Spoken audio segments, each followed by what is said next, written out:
Deeply Awake, Imperative, April 28, 15. By Kathy Vick. www.kathyvick.com.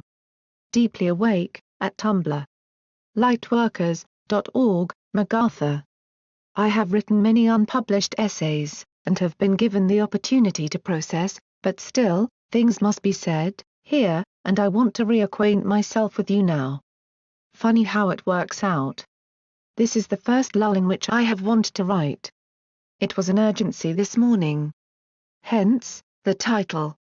I lucked into an hour and a half of free time just now. Go figure. So, here I am, trying to make sense of myself and my world and this process, here on that page, once again. I spent a week in California in training, under Professor Enrique Boron, in biological decoding.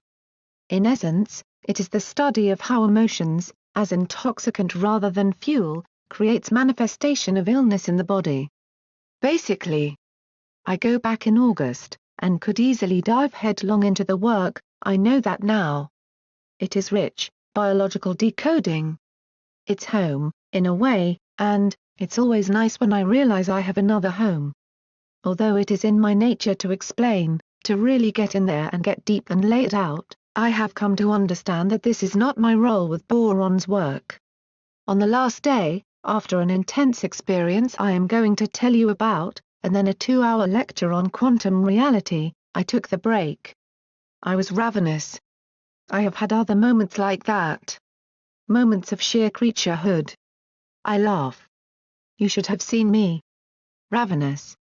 As I ate, I thought, and then, I was overcome. I understood in a flash, washing down a huge bite of sandwich, that the week I had just had, well, it many purposes, but, one of them was to help me see how I fit in all of this. I realized sitting there on the bar stool that I started this out, this blog thing, in an effort simply to understand what in God's name was happening to me. I didn't know. But I had my suspicions. I took to the pen and I never looked back, and it was, in large part, because of what I understood in those early days, when I was being birthed into this, in 3 years ago. Call it a download. Call it inspiration.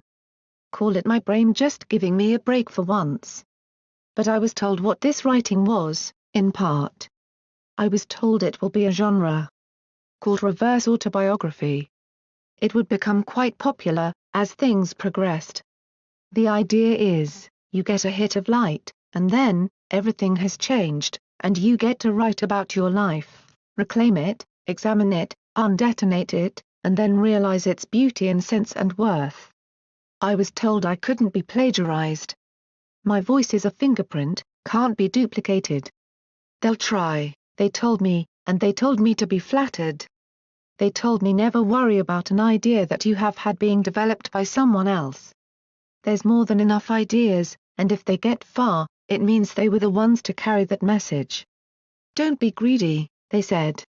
You will never run out of material, or genres, for that matter. I was told a lot of things, some of which I can no longer access, much of it borne out, and so much of it yet to be revealed. And, you know, because I described it as it was happening, I can review my notes, I can reread Deeply Awake. It's all in there. The visions, the certainty, the reality of a new wind blowing through. And now, it's been 3 years. On a bar stool in Carlsbad, California, on a break from a lecture in quantum medicine. Surrounded by people who I like and many who want to get to know me, and I them. Fascinating. But, that sort of big picture stuff, and stuff I needed to say just to bring you up to speed, really. There is more. There is always more. Can you feel it? I want to know. Can you? I like to paint with a very broad brush, and I like my synchronicity so dumbed down a mentally challenged individual could look at the thing and say Jesus, that is so weirdly perfect, I put that decree in a couple years ago. Make my synchronicity so obvious that I just cannot deny it. Please. And, they do. I do. We do.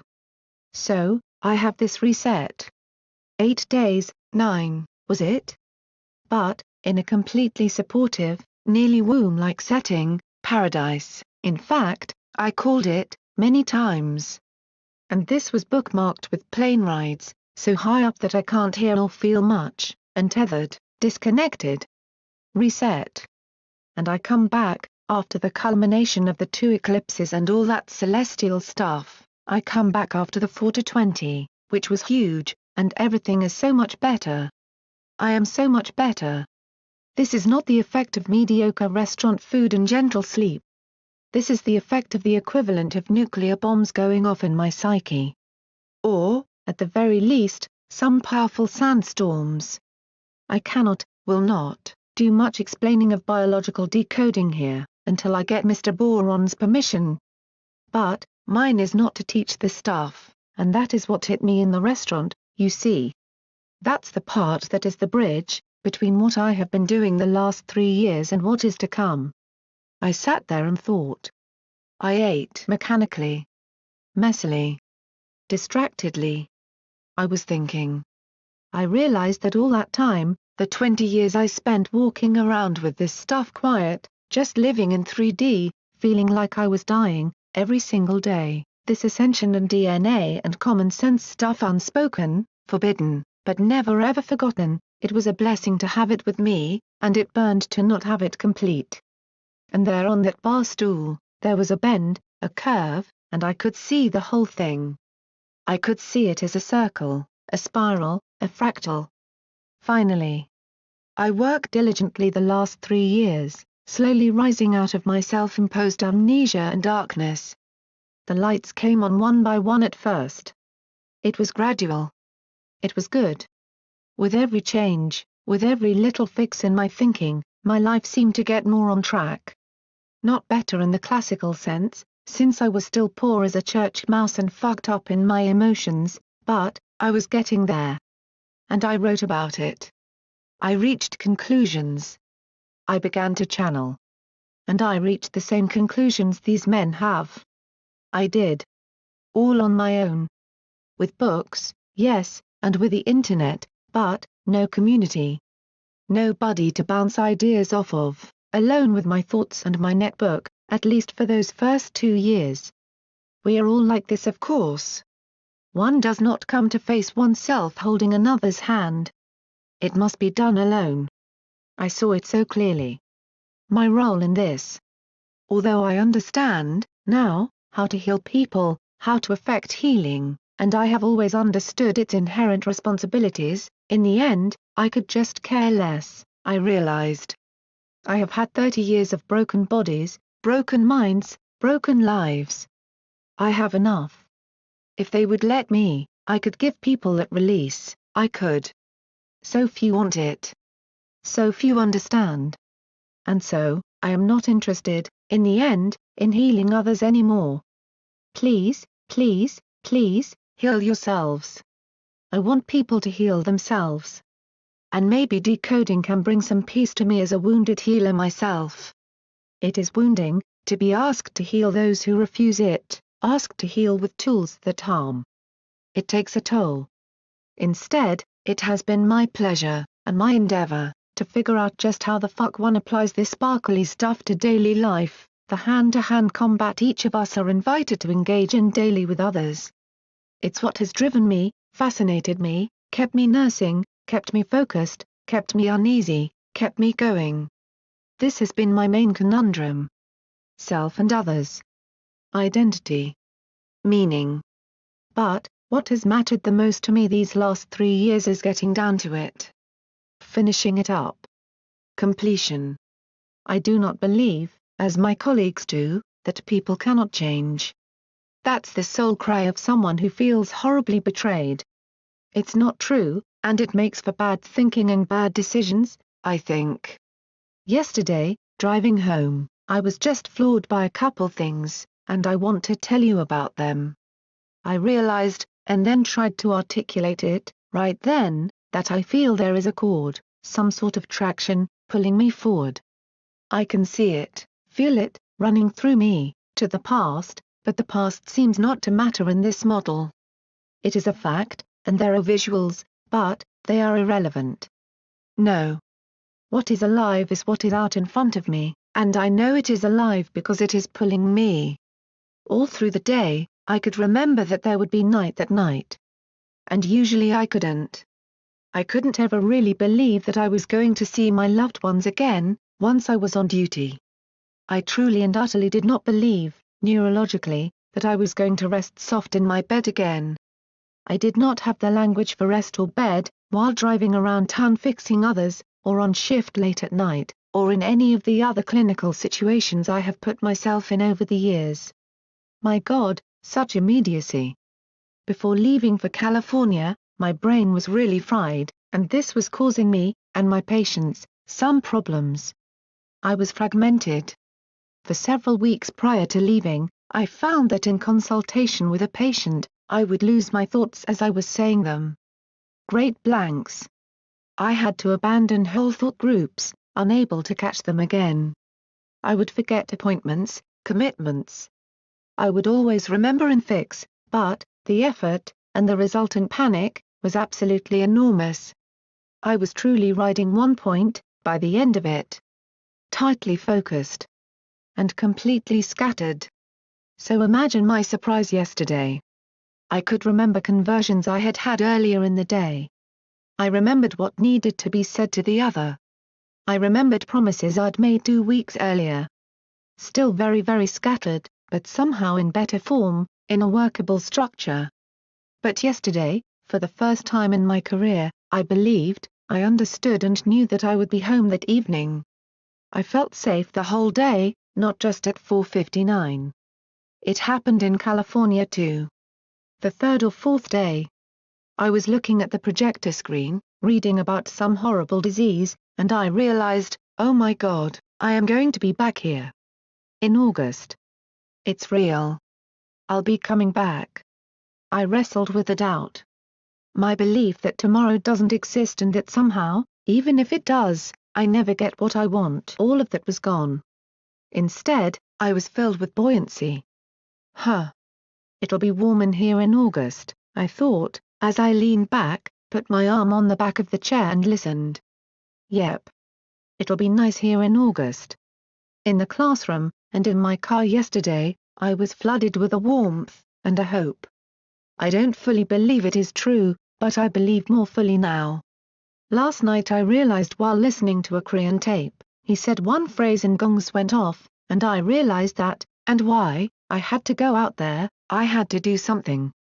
I had reached the end of my abilities with the consciousness I had developed. I could go no further on some very, very key points. I was stuck, my thinking was jammed. The decoding helped. I saw why my focus gets so laser-like. And, away, I understood I have continually put myself in experiences which amount, to me, to be a fairly conflicted activity, when nursing. Loving it, and hating it. Needing, and resenting it. Doing it, and wanting not to. I think I just described an addiction, actually.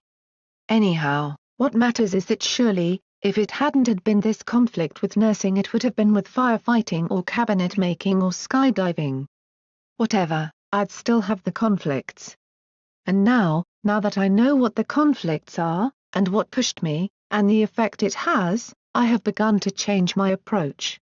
I understand now that nursing was a good and apt endeavor. But, it's old. It triggers that survival shit really good. I understand that my old, mean, rigid, provocative, dumbass behaviors spill out as I'm feeling assaulted with old, mean, rigid, provocative, dumbass behaviors. And I signed up for it. I get why I chose it, and I am proud of the work I did, the path I chose. But, I'm done with it now. What matters now is this new stuff coming through. It is revolutionary. It is palpable. And it is what is sucking me along, pulling me forward, and it's this that has been there all along. I just didn't get it until now. I know it's also my job to explain the sparklies, and so I am going to end with how my last day went, but, I have a couple more things to say. I think my block was worth. I couldn't really find a justification for the pain I had felt, and I couldn't find much love in the eyes of others. I just couldn't feel it. I didn't believe it.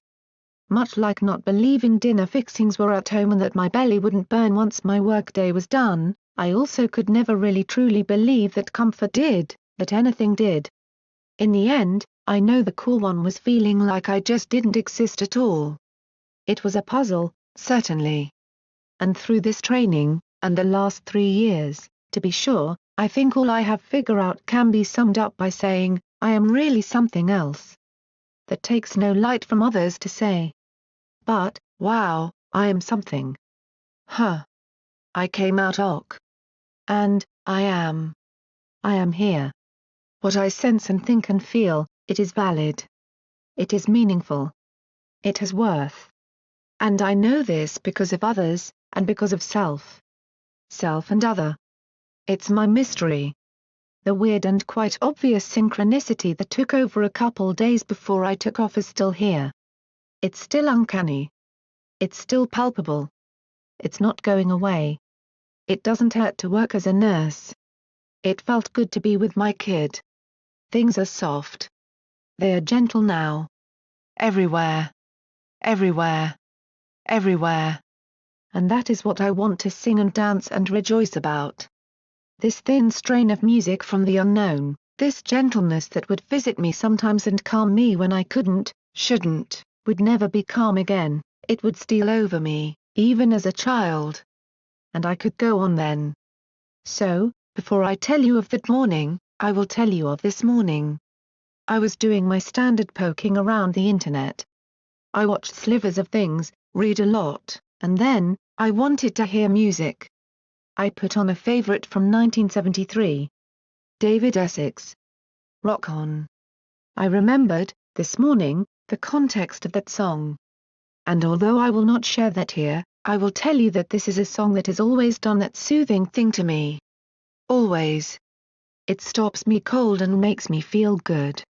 This morning, fingers pushing at the black discs hugging my ears, I grooved and swayed, smiled, and, I remembered. I was filled with love for that 12-year-old who'd stumbled onto this great little ditty. I remembered when I heard it first, how I felt, and where I was. I was in my phase of spending months in the crawl space. I would come home from school and go there. In the summer, it was my room. I liked it there. Away. And, where do we go from here? Which is the way that's clear. So. I listened this morning, and I remembered a few things. I remembered that music, it is much like smells, only more powerful, in some regards, more of an intoxicant, because it involves the cortex. Even so, it is pure. It is from beyond the veil, music, lyrics, the state. It has power in its purity of expression. It is like a liquid, I thought. A sturdy liquid that can move through time very, very easily. I thought about that in silence. I have done this next before, but, never so intentionally. I got some more coffee, and put on my headphones again. I decided that this music, and this one chosen song, it's a time machine, really. I have thought this with other songs. How Three Little Birds is my way of being comforted, telling me everything is ok. Other songs that have moved me, like tectonic plates shifting sometimes. And so, this song, this one that I have been listening to on and off for 42 years, I decided to fill it up, load it up, for myself. So, I adjusted the headphones, got real intentional, and thought about that girl. The one in the crawl space. Me. I swayed and rocked and sang, but I did for her this time. I have done this with other songs. I have known that I have visited myself, in moments of extremity, later in meditation I have revisited and made sure that one in trouble knows there is someone protective and loving right there, breathing with her, wanting to touch her hair and coo, "Oh, darling, you are safe, you are loved, you are not broken, you survive this. You survive. You are safe." I have done this for a long time, really, but today felt different. I told all the selves who'd be checking in on this song, in emotional, soulic terms, that we are together. That none of us are ever alone. That we are tending to each other. That we are safe, and it is all purposeful. As this happened, I understood this fractal stuff better. The 12-year-old cannot know about me, but I know about her. She is listening to that wonderful song for the first time, and knows nothing about herself at 54. But I do. But I do. So, like a mother, like a grandmother, like an angel, I could see the sense in her suffering, and I could see the strength in her body, in her mind, in her resolve. I loved her well, celebrated her cleverness and her sheer will, her power and safety, and left a part of myself there. As I did, I understood that there are many older versions of myself leaking in like this and helping me. There is no law against it either. I realized, my God, to get to the place where I am feeling this much love, this much devotion and care and gentleness and tenderness toward this 12-year-old who feels so broken, oh my, loving all of my selves, each of them, this much, this is the way of the masters. No wonder they radiate so much love. I could see, feel, that central sun, I could feel the cord, the pulling, the line that it made right through me, all the way back, all the way through time. All the times I thought I was alone, all the incarnations, all the expressions, since the first one, the first life, so many lifetimes ago. And what was guiding it? It's so cooperative, so mind-boggling, so heart-popping. Love.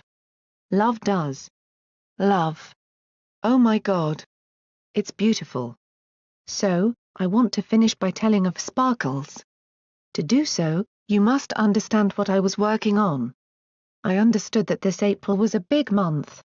I know that they are all big in their own way, but, no, this was different. And I knew I would be among support, as the plates shifted, as I morphed. I'd be away, in California. The last day, I was up at 4. Like always. I was with myself, and I read, watched, posted, laughed, talked, read, wrote. Through the morning I contacted every single person I love. I have had other days like that. But, I did it all sort of by accident. It was only when I hung up the phone at 9:10, needing to still take a shower and be seated in the ballroom by 9:30, that I realized what I had done. I ticked off my list. Yep. Everybody. I got in the shower. I know I was in there a couple hours. I was told don't worry, you'll be there before he starts talking. I said ok, and I went with it. The water, it was good. Cleansing. I was altered. I knew where to put my feet, how to hold my body. I understood there was a ritual, something I had to get done in the body. I positioned myself, said things I didn't understand, placed my head on my hands and started to cry, saying over and over again, I remember what to do. I remember what to do, feeling so much relief and surprise. I assumed a posture, and a mudra, and did a meditation about my loved ones. They each came up, one by one, as the water beat down on me. A release.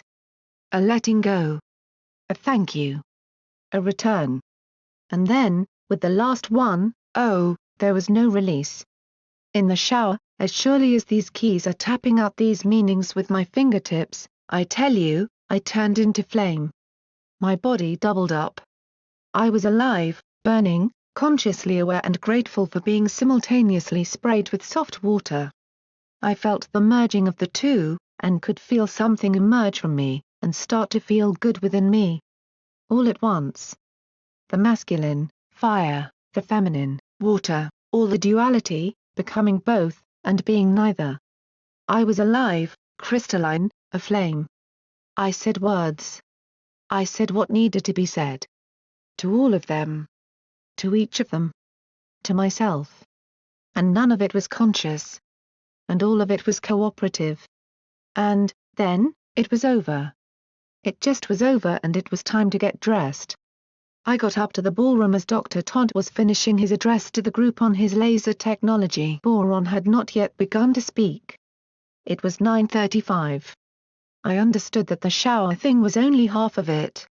By the last day, I was sitting as close to the teacher as a person could.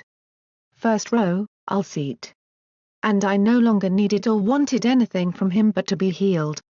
He had earned my trust. I knew he was able to. He was able, and I was ready. I remembered what I had been told at the start of this hip thing. I wouldn't be able to do it myself. I would need a man. I didn't know who. Figured it might be my old Cairo. But, I understood it was masculine energy that would do the trick, and that I needed to wait, and learn in the meantime. So, I did. I couldn't deal with visuals that morning.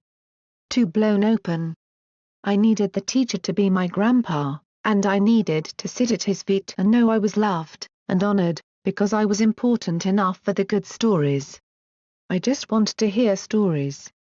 We were going quantum that day, our last day. Funny. The projector light didn't work. I didn't want it to. I knew they'd try to fix it, and I knew it wouldn't be fixed until the next session, after break. They fiddled a bit, muttered. Then he shrugged, opened his book, and began to tell stories. Of the old country. The oldest country. Home. As he lectured, I asked him, eyes open, in deep meditation and in great love, student to teacher to student, neither of us confined to one role or the other, I asked him, would you please help me to heal this? He agreed. As he talked and as I listened, I knew he and I were working on a different level. I listened. I cried. A lot. So innately moved, by the thinking, by the experience of being there. So moved, to realize I got none of it wrong. I had done everything right. Everything. And yet, in those 2 hours, I didn't have the emotional bang of having gotten it right, not yet. I would enjoy that over a sandwich in a little bit. No, what I was aware of was this null place. I couldn't hang on to his words. I couldn't see what we were doing. So I just sat there and smiled and spaced out. Then, in my head, he and I were back. He was so cheeky and he laughed, dancing, in my head, so joyful and full of celebration. He was having such fun, as I came to in my meditation. I asked him, you know, healing, it comes from those ahas. From things becoming conscious. From me understanding in my brain pan. How am I going to heal if all the ahas were done in my head without my conscious knowledge? He smiled and laughed and danced some more, and threw one arm up to the sky. There were packages up there, suspended. Lots of them. Big and small. All the way down the line, for this next bit. Then I saw them come down, saw their purpose. He explained, you will have many aha moments. They will be there for you. Oh, he was so happy about that. So was I. He finished the lecture. I went and ate food. Thought it out. Came to the conclusion I am clever and have a place in the pantheon of great thinkers. Went back up for more. Got healed by a fellow who reached out to me. Finished out my day, said goodbye to my friends, and realized, that night, good God, now I go home. This immediacy, the stuff that locks me to the present moment so tight I lose my grip with myself, it was already beginning to loosen. I understand now that it's a fear response, that breathlessly tight focus, and a very very helpful one, when I dreamed it up, all that time ago. Made sense. But, it really is just getting in the way, anymore. So many things like that have fallen away already. But what I notice the most is mindfulness. I have talked so much about everything being so highly coded here, everything as metaphor, and that life got good when I started to realize physical life was all about assigning meaning, significance, to things, to events.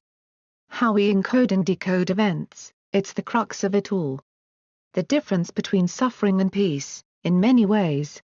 Now I can see that others are doing this also. This self and others thing, even that got dented, and it's what I want to leave you with. During those 8 days, I saw many family trees, and really, all of it was just a litany of the shit we do to ourselves when we are shitty to others, or they are shitty to us. Basically. I saw detailed, multi-generational charts of inhumanity. Of violence and disregard and hatred and sublimated fear.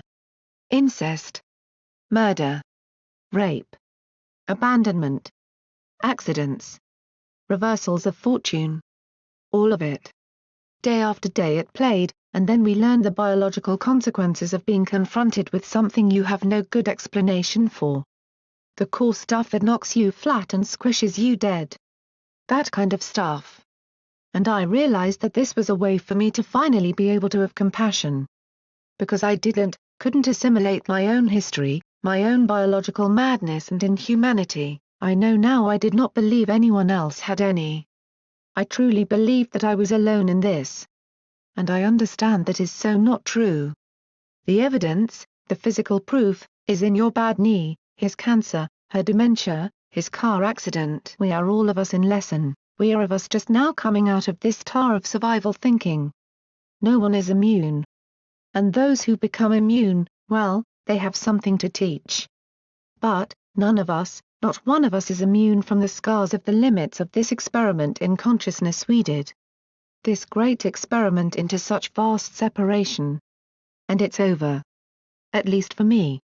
It's over. Yesterday I returned to my patients. Yesterday, finally, I saw my son. Yesterday I was filled, from dawn until sleep, with love. With compassion. With humor. With tolerance. How could I not be? How could I not? I think this is right on time. I think that this is synchronized. I think I am not the only one going through this shift. I think I am far from alone in my joy and optimism. Because I think the thing that is sucking me forward, pulling me on, the thing that I see evidence of all through my life, this thing, it no longer is just a hint of music coming in with the evening breeze, lost when I turn my head toward it.